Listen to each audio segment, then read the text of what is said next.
Hello students. Hi students, today we're going to start chapter 12, section 1. Force is a push or pull on an object. Spring scales are used to measure forces. You will see those in the lab, and that's also what's found inside a bathroom scale. The unit is Newton in honor of Isaac Newton, and it's abbreviated with a capital N. And just so you know that 1 Newton equals 1 kilograms times meters per second squared. Combining forces. Net force is all the forces acting on an object. Forces in the same direction add together. Forces in opposite directions subtract from each other. Balanced forces. Balanced forces occurs when the net force is 0. So it's balanced if the net force is 0. There's no change in motion if you have a balanced force.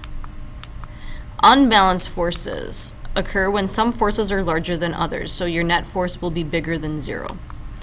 It results in a change in motion, so you'll have an acceleration. So you will either speed up, slow down, or you will have a change in direction. So when an unbalanced force acts on an object, the object will either speed up, slow down, or move in a different direction. So if you hit a golf ball with a golf club, you're giving an unbalanced force to make it accelerate. Same with the baseball, same with the volleyball. And when you crash into a building, that there's an unbalanced force which makes you slow down. Friction. Friction is the force that opposes the motion of two objects that are touching. Static friction. There are 4 different types of friction that you need to know. The first is static friction, that acts on objects that are not moving. So if you're just standing, there's static friction between your feet and the floor. There's static friction in lots of different parts of, like in between the GPS and the car. There's static friction between each of the cards. There's static friction between Napoleon Dynamite and the couch. Sliding friction. Sliding friction acts as one object slides over another. Sliding friction is less than static friction. You can think of this as if you push a dresser, it's harder for you to get the dresser moving than it is to keep it moving. That's because the static friction is more than the sliding friction. You can have sliding friction when you're sliding over the water, or when you're doing a slip and slide or sliding into home base, as well as snowboarding or skiing is sliding friction. Rolling friction, the friction of rolling objects. Rolling friction is less than both sliding and static friction, which is why you would want to put, if you're going to move like a washer, you would want to put it on a dolly that has wheels in order to move it. So a car that's moving has rolling friction. Anything that has wheels will have rolling friction. Billiards balls, when they're actually rolling, have rolling friction. Motorcycle, when it's moving, has rolling friction, and a bowling ball.